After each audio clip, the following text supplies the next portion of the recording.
Alright, we're going to continue our vlog series in Ireland today on the first evening of my pilgrimage on Ireland's National Famine Way. I stopped at a Texaco in the small town of Tarmonberry because after hours and hours of hiking, for some reason I always crave a cold strawberry milk. I stopped at the Texaco to have my strawberry milk to cap off the day, and I decided to call around to see if I could find a hotel room. Boy, I tell you what, I lucked into a really nice hotel, which was right along the Shannon River. The Shannon was the source for the Royal Canal, and the Royal Canal was what I followed almost the rest of the way on Ireland's National Famine Way. So this is a very significant place to stop on my travels. I will pick things up from that Texaco in Tarmonberry, and I will walk to the hotel, and that's where today's video will begin.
Alright, I have been spoiled this trip because this is my room here for the first night on the National Famine Way, and it is absolutely gorgeous.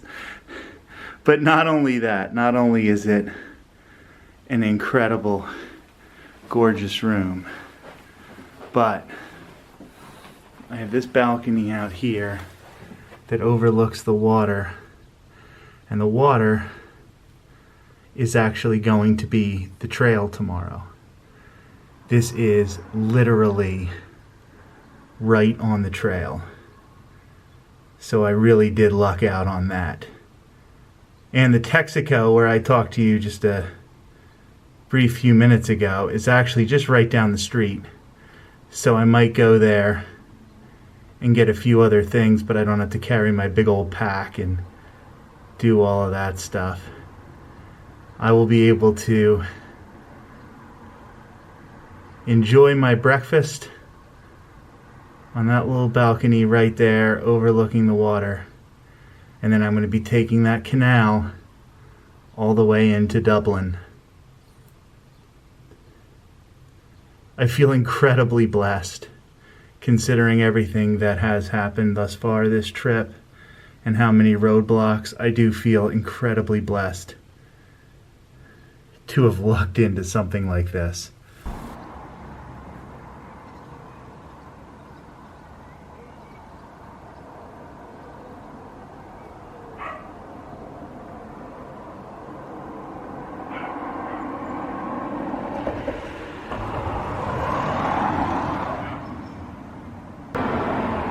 Hey everyone, one thing that I definitely recommend, if you're given a great amenity, take advantage of it.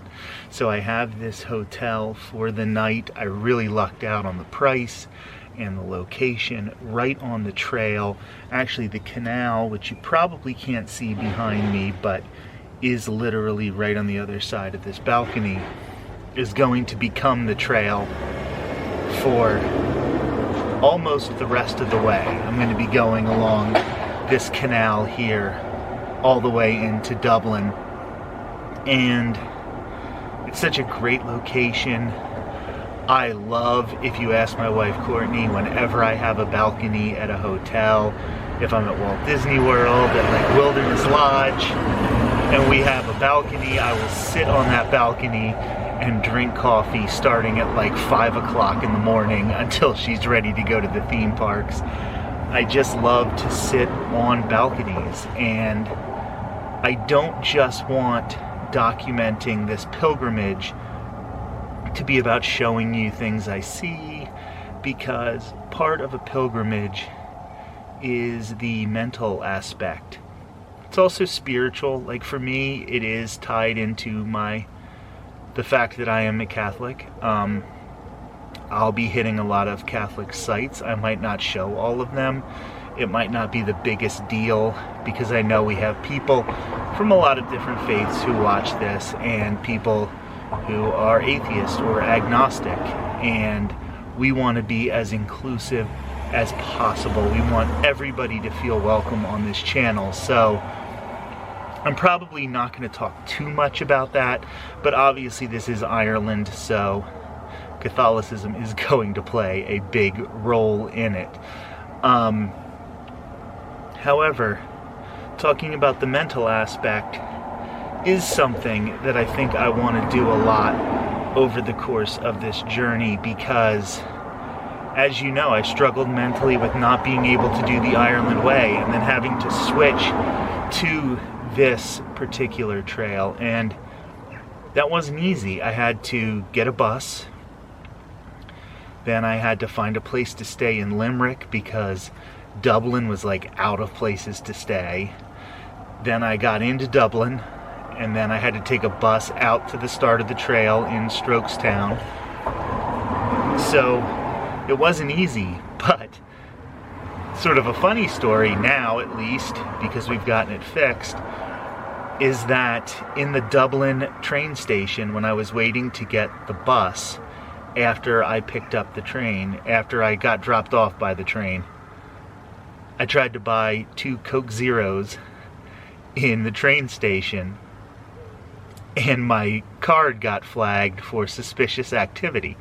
Now, what's funny about that, as you've been following probably, I mean, I'm sitting out here with a Coke Zero. The least suspicious thing I could possibly buy is 2 Coke Zeros in a train station, so I don't know why that got flagged.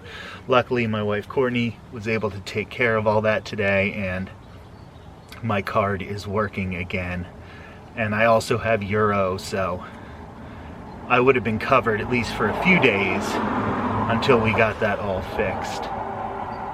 But those are just the kind of things that I'm trying to overcome here, and I was thrown a major curveball. At this point, I have to thank, of course, Courtney. She has been doing a lot of things back in the States, making sure I have my debit card, making sure that everything is taken care of. Honestly, we're going to be moving pretty quickly after I get back, and she's dealing with all that. So that is something that I have to acknowledge. I also have to acknowledge that my mother is doing a lot of the logistics.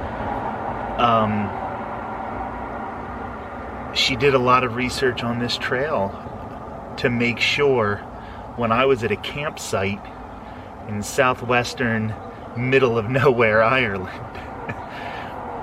she had to do the research to make sure this trail was going to work, and we weren't going to have any more surprises like we had on the first one. You can put in all the research, but sometimes the things you don't know are just that, things you don't know, and she has helped me. But There are three friends in particular that I really have to mention here, and I'm not leaving anybody out, I promise. I am going to mention a lot of people over the course of these videos, but Sarah, Matt, and Jillian have been awesome. Just incredible. And when I couldn't make the Ireland way happen and I had to switch, before I would agree to do it, because Courtney and my mother were begging me to pick another trail because of my knees, I said I needed those three people to say it was okay. It was important for me, their opinions were that important to me, that I needed the okay from them to do it. So I want to say that I see all the messages I'm getting from Jillian.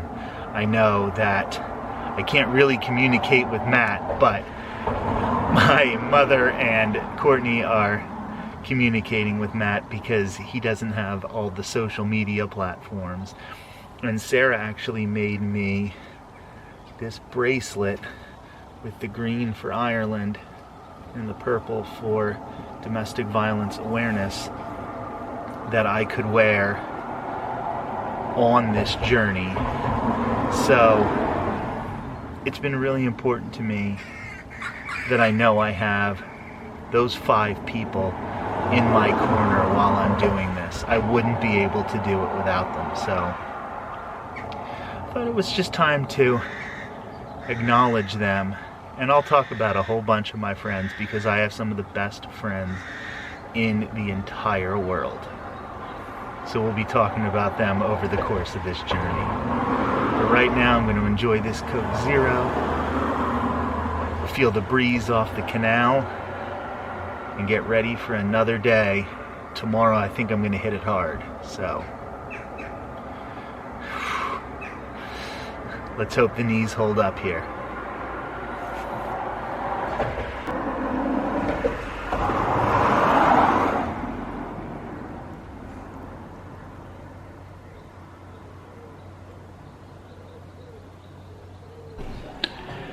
Hey, so I am going to be quiet because there's people eating breakfast around here, but I'm ready for day 2 of the National Famine Trail.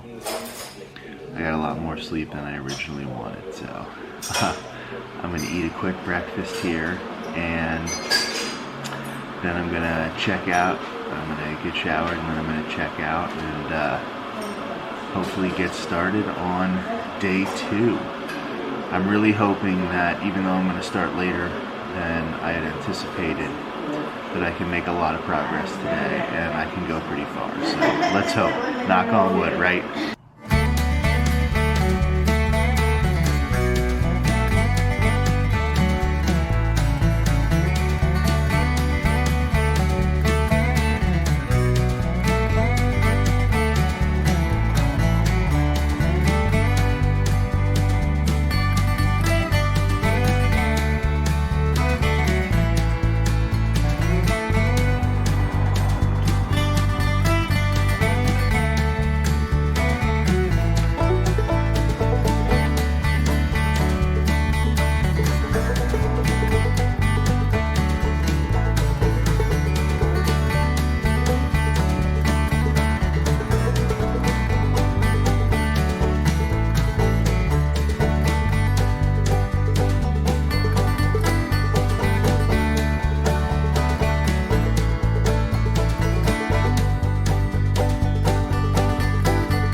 So this is the second time on the National Famine Way I've come across one of these statues that is a pair of children's shoes, and just trying to remind us about the struggle of these people who made this walk not out of fun, not for a pilgrimage, not even to help other people who were struggling, who made this walk because they didn't have anything to eat. They were trying to escape a horrible situation and make their way somewhere else. And when you think about all the kids who had to make that journey, maybe the kids who didn't make it all the way, it is just incredibly moving.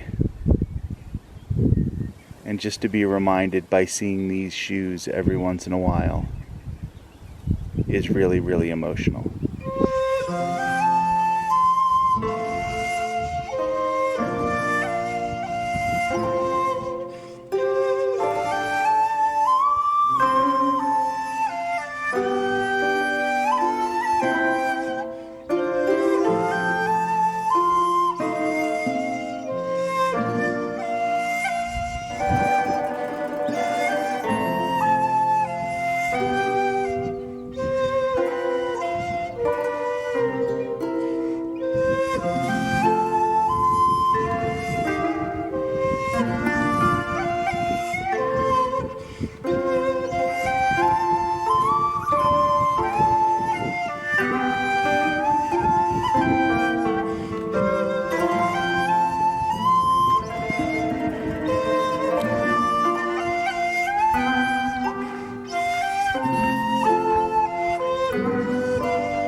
still trucking along. Right now I'm staying at a B&B on top of a bar, and it's a Saturday night, so I don't know exactly how much sleep I'm going to get today, but I'm hitting the sheets pretty early.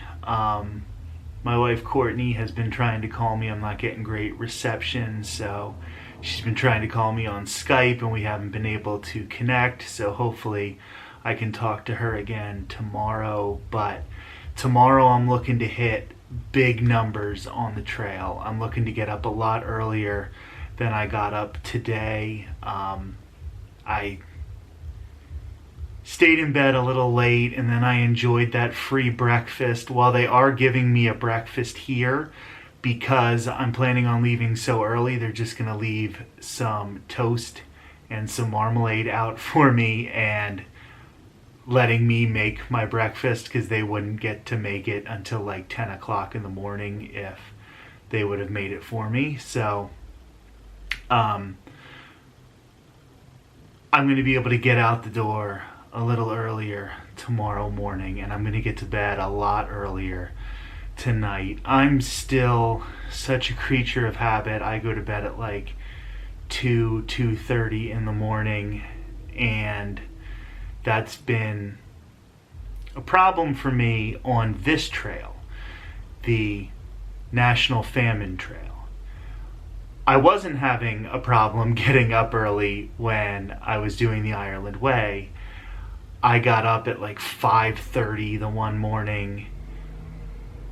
When I would stay at a bed and breakfast or something like that, I would sleep in a little bit and try to take advantage of the amenities. But I was getting up out of the tent at 5:30, 6 o'clock in the morning on a regular basis. So I'm hoping to do something like that tomorrow. It's really starting to click for me that I've made this change, and I'm starting to come to terms with it. It's so weird how different this trip is than I had planned, and as somebody who, I haven't really talked about this a lot, but I'm on the spectrum, and a lot of times changes like this can really hit me hard, and it's hitting me hard, but I'm trying, and I'm working through it, and I'm just putting one foot in front of the other. The only problem I have with the National Famine Trail right now is that I can't really camp at any point. I can't set up a tent on the side of the trail like I could on the Ireland Way. So almost every night I'm going to have to be staying in a bed and breakfast or a hotel, which is unfortunate for the bank account, but we're going to try to find different ways to do different things. Tomorrow I want to get a lot of miles in. I want to get a big chunk so that I am getting closer and closer to Dublin on this journey. I also found out today that there's a National Famine Way passport. Unfortunately, I didn't find out about it until I was well on my way through this trail, so I couldn't get it stamped at some of the beginning locations. I'm going to look into it, or I might have Courtney or my mother or somebody look into seeing if I can still get that certificate for ending the National Famine Way, if I can prove to them through all my pictures and all my videos that I did do the entire thing. I'm hoping that I can still buy that certificate for completing it when I do. It's just been such a weird journey for me here in Ireland. The first few days doing the sightseeing around Dublin and seeing the city that I've wanted to visit my entire life, and just being blown away, walking in the footsteps of the likes of Michael Collins and Oscar Wilde and George Bernard Shaw, great political figures, great writers, and sort of reveling in my heritage and actually looking at the land where my family lived before going over to the United States. And it was incredible. And then all of the sadness that happened with my knee injury on the Ireland Way. And then trying to adjust, and now being here and meeting people, stopping and talking to people on the trail. This restaurant and bed and breakfast was suggested to me by just a guy on the trail. He said, oh, a couple bridges up the way, you'll want to just take the road to the right and walk about 300 meters, and there's going to be a great restaurant. He says, it's my hometown restaurant, so I'm proud of it, of course, but you're going to want to do that. And you know, he was right. Now, he didn't know that I'm a vegetarian, and he didn't really have anything for me. I had fried brie and a strawberry cheesecake. But I'm really trying to make the most of it. I'm really trying to get the best experience out of this. I never would have thought that I would be, I don't want to say missing Florida. I don't really miss Florida. But I do miss, seeing my wife every night. I do miss having my friends easily accessible. I can't really text with my friends when I usually text with them because I'm on an international phone plan, and I don't get to go to Walt Disney World every week, and I'm not at work and seeing those people. So I'm getting a tiny bit homesick, but I do love everything about Ireland, so I know I have to take advantage of my time here. Once I finish the National Famine Way, I'm probably going to head up to Derry and see Derry for a little bit because it is a town I've always wanted to see. There's a lot of history there. Obviously, it's not the most positive history in the world for anybody who knows about Derry, but I do want to see that. It's fairly close to the county where my grandfather's family lived.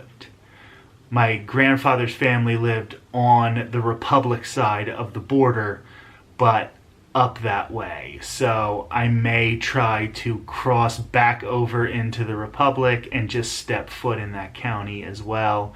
And then there is a Michael Collins trail that is not a trail for hiking. It is a historical trail, sort of like the Freedom Trail in Boston, only I believe at a smaller level where you don't have to walk miles and miles and miles, but that's back in the County Cork. And I think once I do those two things, I'll spend one more day in Dublin getting some souvenirs for some people, getting some souvenirs for myself, and then it's going to be back to the States. And I'm not looking forward to leaving Ireland because I love it and I've had so much fun. But I definitely am looking forward to feeling comfortable in my regular life again. There's a reason that people don't do these pilgrimages all the time, and it's not just because of the feet and the legs and the knees. It's not easy to live like a vagabond for a long time. So I am used to my comfort areas. Like I said, I'm on the spectrum. I'm used to having things the way that I like them in my organization, and it can be difficult going around doing this, but I want to raise money and awareness for domestic violence, and we're doing that. So I'm actually going to change shirts and shorts and things like that. I've been trying to roll with the same ones for a few days in a row because I only was able to pack so much. I have to have everything with me in my bag. So I didn't bring a whole lot. So until it got mighty ripe. I wasn't going to switch it out or anything. And then at some point, hopefully maybe when I get to Dublin, but maybe before that, I'm going to do some laundry, of course. And I've done it a couple times on this trip already. I don't want you to think I've just been wearing the same things over and over again without washing them, but this has been an interesting trip, and some of these videos might be a little rambly. I hope you're enjoying the scenery that I'm showing you when I'm not just talking into the camera. But who knows what tomorrow will bring? I'm excited to find out what tomorrow will bring. And casapinellas.org/walkwithrick/ that's CASAPINELLAS.org/walkwithrick/. Thank you so much, everybody. I really appreciate you sticking with me. And I really appreciate how much the Tall Guy Talks Travel with Rick Doherty YouTube channel has been growing since I've been over here. Just since I've been over here, it's been growing, and that's incredible. I don't know when this video is going to end up on the page yet, but I hope we continue to grow until that happens. Thank you so much. Thank you so much for joining me in another vlog from Ireland's National Famine Way. We'll be back next Monday to pick things up from where we left off today. Please remember, I am doing all of this to raise money and awareness in the fight against domestic violence. We're trying to get donations for CASA of Pinellas County, Florida. Please go to casapinellas.org/walkwithrick/ that's CASAPINELLAS.org/walkwithrick/. It would be great if you could donate $20 today. It would mean the absolute world to me. If you can't, we totally understand. 15, 10, even $5 donated to CASA of Pinellas County, Florida will all go to help survivors of domestic violence, because there are no processing fees and there are no middlemen. This is a cause that is very, very important to my heart. Obviously, anybody who's been paying attention to the channel for the last few months knows I have been working tirelessly to try to raise money in the fight against domestic violence. So please, if you could do me a couple favors, donate, share this video with friends, share the link with friends, and of course, the easiest free thing that you can do to help us is like this video and subscribe to the YouTube channel. Thank you so much, and I'll talk to you real soon.